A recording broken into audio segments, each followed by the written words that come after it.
اللہ تبارک و تعالیٰ کے کسی دوسرے نام سے جانور کو ذبح کرتا ہے تو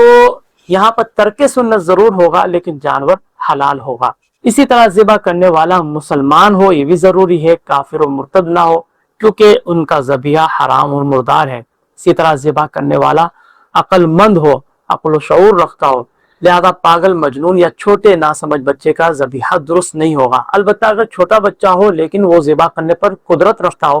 اور شرائط ذبح سے وہ واقف بھی ہو تو اب اس کا ذبیحہ بالکل جائز ہے۔